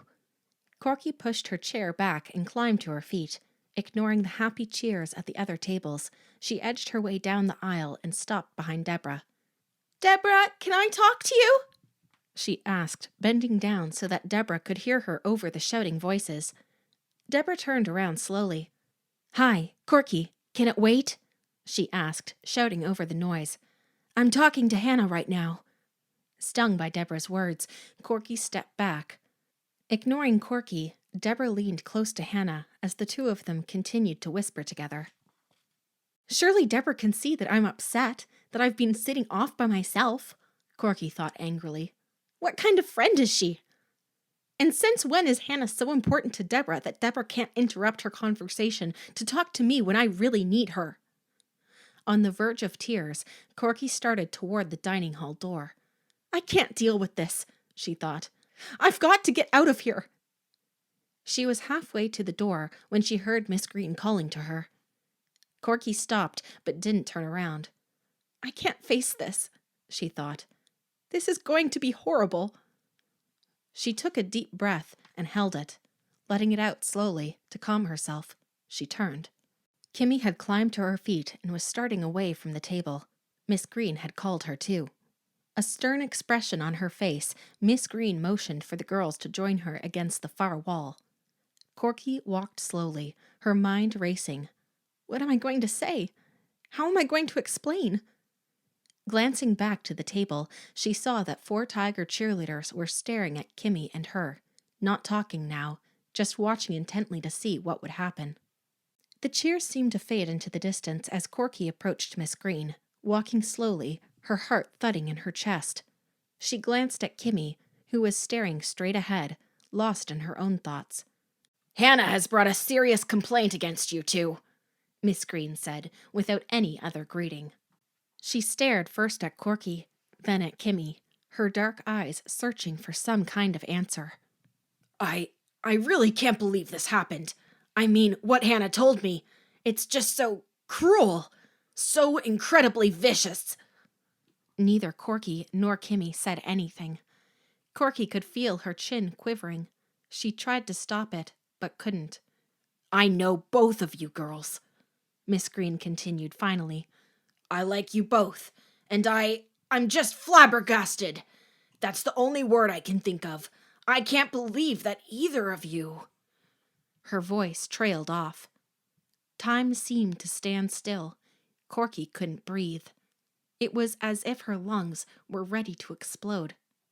Cutting off someone's hair can be described only as an attack, Miss Green said sternly, narrowing her eyes at the 2 girls. A truly vicious attack. Corky lowered her eyes to her hands, which were ice cold, she realized. She had balled them into such tight fists that her fingernails were cutting into her palms. I have to know, Miss Green said. I have no choice. I have to find out which one of you did this terrible thing to Hannah. She turned her hard gaze on Kimmy. Kimmy, was it you who cut off Hannah's braid? Kimmy cleared her throat. Yes, she said. Chapter 9. The Blood Flows. Miss Green's mouth dropped open in shock. She wasn't expecting Kimmy to confess, Corky thought. At least, not that fast. Corky turned her eyes to Kimmy, who gave her a meaningful glance. Kimmy was telling her, Go along with this. Don't contradict me. I'm covering for you.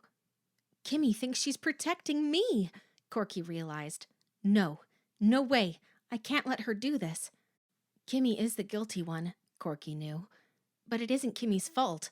She isn't in control of her own body. I can't let Kimmy take the blame for this alone. No, Miss Green, Corky said. I did it. I was the one.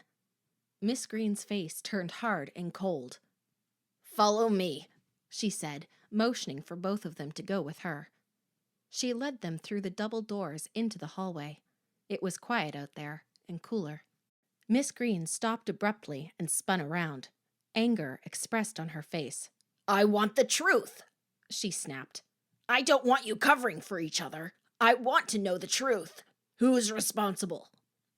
I did it. Kimmy said in a low voice, darting a quick glance at Corky to keep quiet. No, Corky said, ignoring her friend. It's not true. Then you did it? Miss Green demanded, stepping up close to Corky.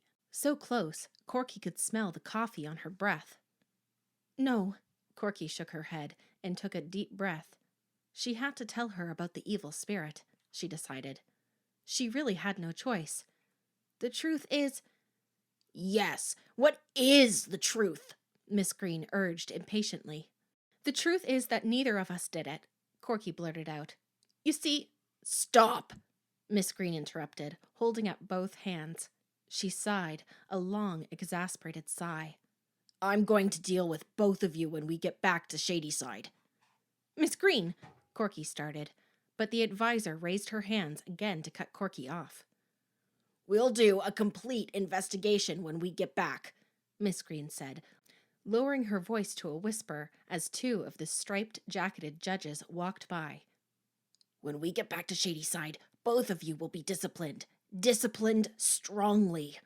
She slowly shook her head from side to side. Miss Green, we're really sorry, Kimmy said softly. No apologies, the advisor said sharply. Let's just try to finish this week, okay? With no further incidents. I'm just flabbergasted. I can't imagine what could have gotten into your heads. I can, Corky thought glumly. She and Kimmy watched as Miss Green, taking a few long, angry strides, hurried back into the dining hall. Then Corky turned to Kimmy, her chin quivering again. She couldn't think of what to say. This really makes me feel like going out and giving it my all, Kimmy muttered sarcastically. Yeah, I know, Corky agreed. I mean, what's the point? Kimmy cried, throwing up her hands. Why should we work on routines and go ahead with all of this? We're both going to be thrown off the squad when we get back to school. Corky started to agree, but her voice caught in her throat. I was so psyched for this camp, Kimmy said sadly, pushing back her dark hair. But now... Her voice trailed off. The hallway suddenly exploded with loud voices, calls, and laughter. Breakfast had ended, and everyone was heading to the gym for the morning workout. Walking together in silence, Corky and Kimmy followed the others out onto the quadrangle. It was a bright, clear day, the sun already high in the cloudless sky. A frisbee sailed past Corky's head. A cheerleader in a gold uniform gleaming in the sunlight leapt to catch it. Then the girl spun around and flung it back in an easy motion. The beautiful day didn't help cheer Corky. She knew it would take more than sunlight to make her problems go away. She and Kimmy both saw Blair O'Connell at the same time, and both stopped on the path to stare at her. Blair was performing a set of perfect cartwheels on the grass, rolling joyfully just for the fun of it. She really makes me sick, Kimmy declared, leaning close so that only Corky could hear. Corky found herself startled by the angry heat of Kimmy's words. I mean, she really makes me sick, Kimmy repeated, making a disgusted face as she watched Blair's exuberant performance. Someone should do something about her. We can't let the other girls down, Corky told Kimmy, pulling on the bottom of her cheerleader sweater and brushing a piece of lint off the big maroon S on the front. We've got to give it our best. I guess you're right, Kimmy agreed half-heartedly. They had practiced all afternoon, working to get a complicated new rap routine to come together. But neither of them had practiced with her usual enthusiasm and spirit. Now it was 7:30, time for the evening competition. The enormous gym rang out with excited voices. Corky could feel the tension, could feel everyone anticipating performing in front of the judges. Hannah and Deborah were clapping and stomping their feet in rhythm, Practicing, Hannah had hurried into town and returned with a new, short hairstyle. She seemed as pert as ever. Ronnie was kneeling on the floor, frantically trying to repair a broken sneaker lace. Heather was several feet away, doing leg stretches. "The show must go on," Corky said, forcing a smile. "Why?" Kimmy asked. Corky shrugged. "Beats me." They both laughed. Their first laugh of the day.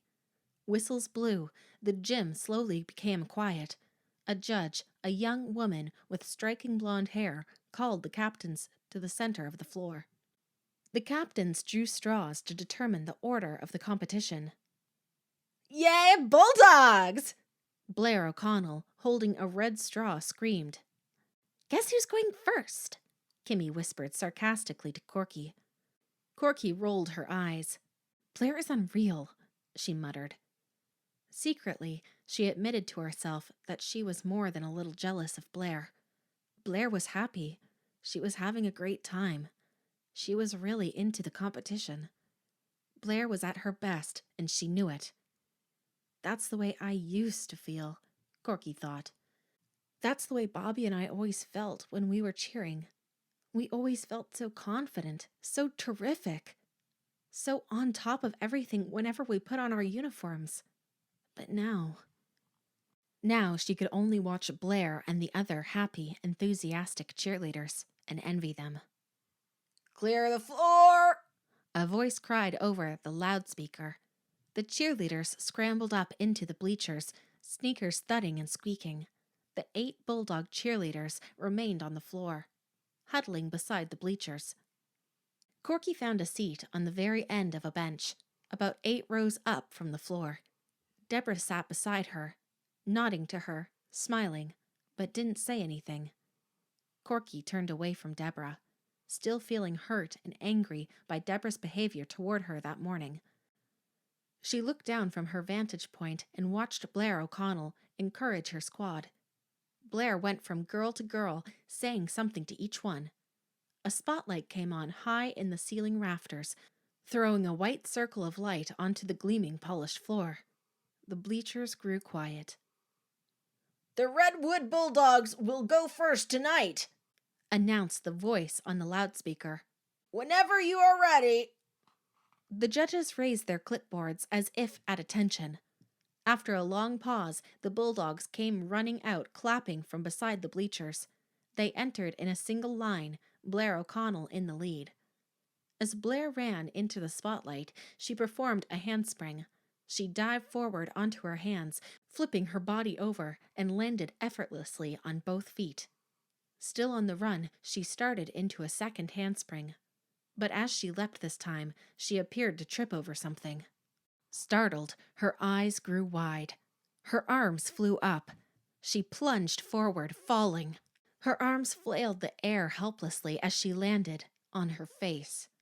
Corky heard a sickening crack as her face hit the hardwood floor.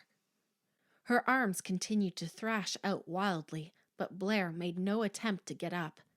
The silence in the gym hung heavy. The spotlight flooded her still form with glaring white light. When Blair finally raised herself up, her eyes wild with confusion and fright, bright scarlet blood was gushing from her mouth, like spurting water from a fountain. Even from where she was sitting, Corky could see the cut in Blair's lip, and she could see that her 2 front teeth had been broken in half. Blair's head rolled about as blood continued to flow from her mouth, down the front of her uniform. Her teammates ran over to huddle around her. 2 girls put their arms around her waist. Horrified, shrill voices rang out. "Where's the doctor? Somebody help her! Her teeth are broken! Stop the bleeding! Her lip, it's cut wide open!" And then Blair's anguished cry rose up over the other frantic voices.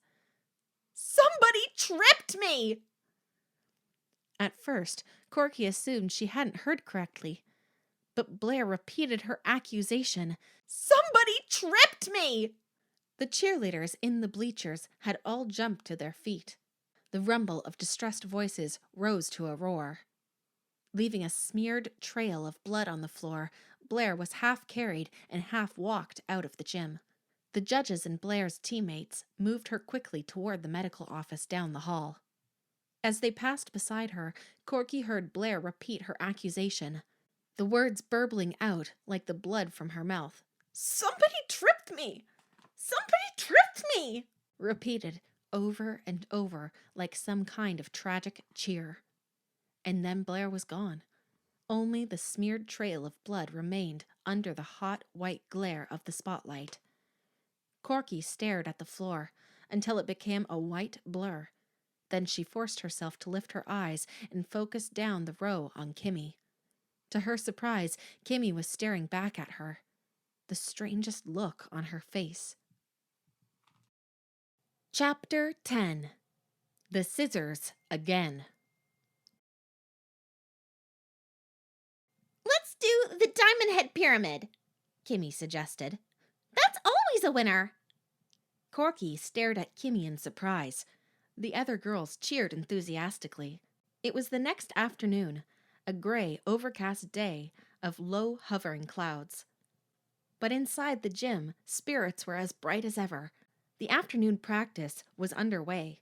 Cheerleaders in shorts and t-shirts were beginning to work on routines for the evening competition. "Kimmy, are you sure?"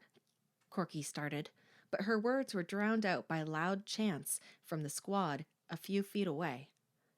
Suddenly gripped with fear, Corky remembered the last time they performed the Diamond Head Pyramid. She and Bobby had taught the squad how to do it. It was complicated and dangerous, with 3 girls standing on the bottom, 2 girls standing on their shoulders, and 1 girl on top of them. When they were in position, the girls all performed liberties, posing with 1 foot raised to their heads. Then the top girl did a tuck jump into the arms of the girl on the right end. We haven't done the pyramid since that night, Corky thought with a shudder. The night I was on top. When I made my jump, Kimmy deliberately let me fall. She wanted to kill me. She was inhabited by the evil spirit, and she wanted to kill me. Why is she suggesting we do the pyramid again tonight? "Kimmy, do you really think it's a good idea?" Corky asked, staring hard at her friend. "Yes! Let's do it! Let's try!" The others all voiced their enthusiasm. "Let me be on top." Hannah shouted eagerly, her pleas directed at Kimmy. "Please." "Okay, you're on top." Kimmy answered quickly. Too quickly, Corky thought. Is Kimmy planning on letting Hannah fall? Is that her plan? She's already tortured Hannah. Is she intending to kill her too? Corky decided she had to act. She pushed her way past Ronnie, who was struggling with a shoelace, and walked up to confront Kimmy. "What's going on?" Corky demanded. "I've always been on top in the pyramid." "Let's give Hannah a chance," Kimmy replied softly, almost innocently. "Yeah, come on, Corky, give Hannah a chance." Deborah interrupted. Wow, Corky thought. Deborah has certainly become Hannah's pal in a hurry. She turned her gaze on Deborah. Fingering the crystal she always wore around her neck, Deborah stared at Corky as if challenging her. "I really think I should be on top," Corky insisted, turning back to argue with Kimmy. "I mean, we only have this afternoon to practice. There really isn't time to break in someone new." But Kimmy insisted. "Let's give Hannah a chance." And the other girls quickly agreed.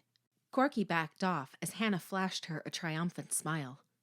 The smile cut Corky like a knife. It was a cold smile, a cruel smile. It said, "I'm the star now. I'm the favorite now. And you're nothing. No one wants to hear your opinion." Dread swept over Corky. Staring at Hannah, she had a heavy feeling in her stomach. She realized her hands had suddenly become ice cold. Hannah is doomed, the words flashed through Corky's mind. Kimmy cannot be stopped. Hannah is doomed. "Did you hear me?" Kimmy's shout interrupted Corky's frightened thoughts. Sorry, Corky stammered. "I was just thinking." "Let's try the pyramid," Kimmy said. "We'll practice the shoulder stand, in case anyone forgot. She turned to Hannah. Watch carefully. Corky and Deborah will be in the middle. We'll help you make your climb. This is so exciting, Hannah squealed. More exciting than you think, Corky muttered under her breath. Corky, did you say something? Kimmy asked, a challenge in her voice. Corky shook her head no and stepped forward to demonstrate the shoulder stand. A few minutes later, 5 girls were in position and Hannah began to make her way to the top. Balancing on Ronnie's and Heather's shoulders, Corky felt a chill run down her back.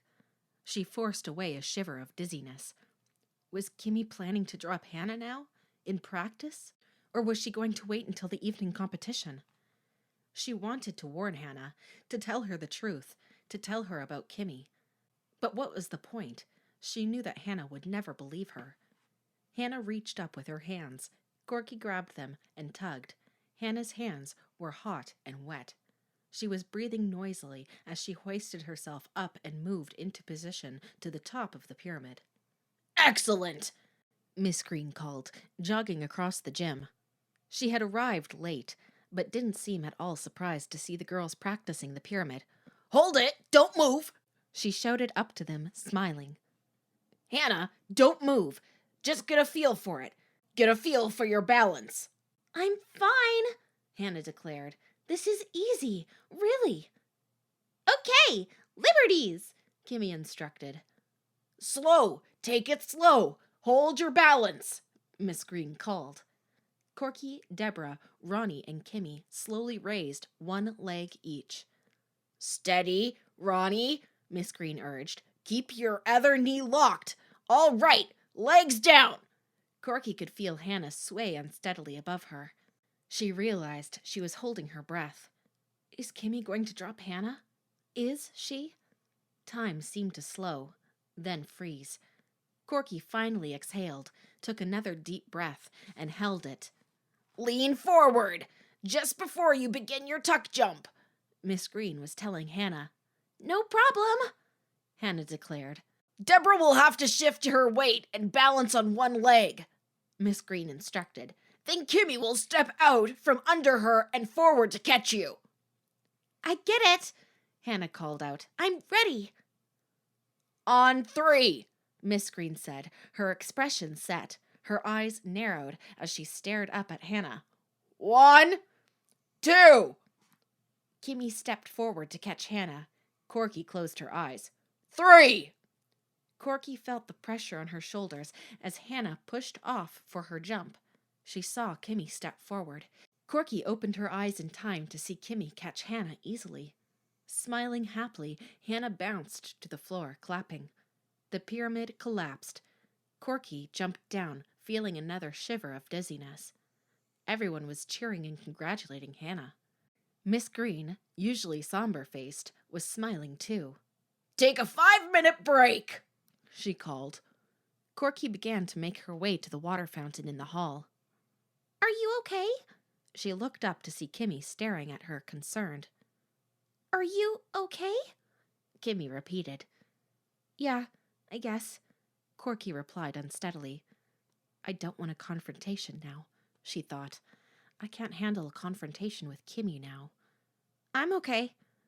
Kimmy stared at her coldly, her eyes glowing. Good, she said. I'm glad. I think some people are in for a surprise tonight, don't you? This skirt is so wrinkled, Kimmy said, holding a maroon and white cheerleader skirt up in front of her. Think anyone brought an iron?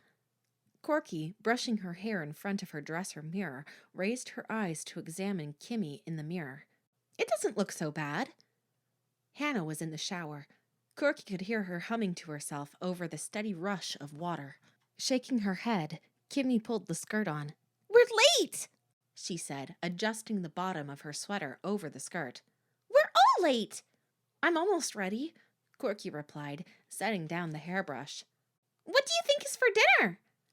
Kimmy asked, fluffing her black hair with both hands. Hope it isn't chilly. After dinner last night, I felt like I weighed 1,000 pounds. I could barely get off the floor. Yeah, I know, Corky replied, reaching for her lip gloss. I'm going down, Kimmy said, taking one last look at herself in the mirror, adjusting her skirt. Meet you in the dining hall, okay? Okay, Corky told her. I'll only be a minute. Kimmy hurried out. As the door slammed behind her, the bathroom door opened, and Hannah stepped out, surrounded by warm steam, wrapped in a large maroon bath towel, her newly short black hair wet and dripping. We're going to win tonight, she said enthusiastically.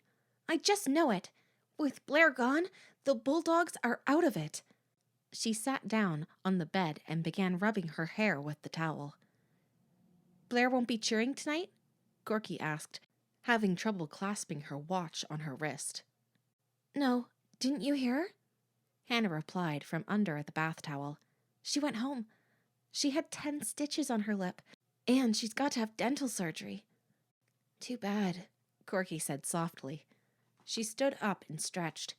Hannah dropped the towel, pulled on her underwear, then sat back down on the bed to put on her maroon uniform socks. Her back was to Corky.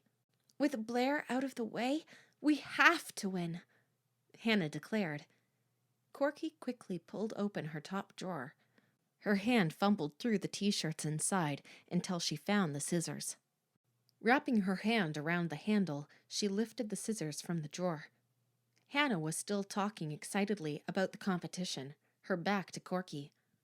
Raising the scissors like a knife, Corky took a step toward Hannah. This is my chance to finish what I started, Corky thought. Silently, she made her way across the floor and stopped behind her unsuspecting roommate. No more teasing, Corky thought. No more fooling around. This is it. Goodbye, Hannah.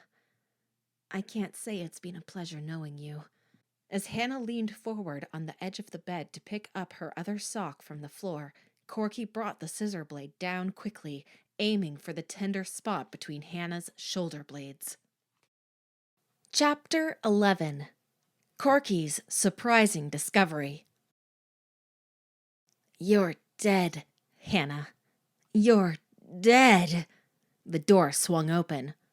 Would you believe I forgot the pom-poms again? Kimmy said, hurrying in breathlessly. Corky let the scissors drop to the carpet and quickly kicked them under Hannah's bed.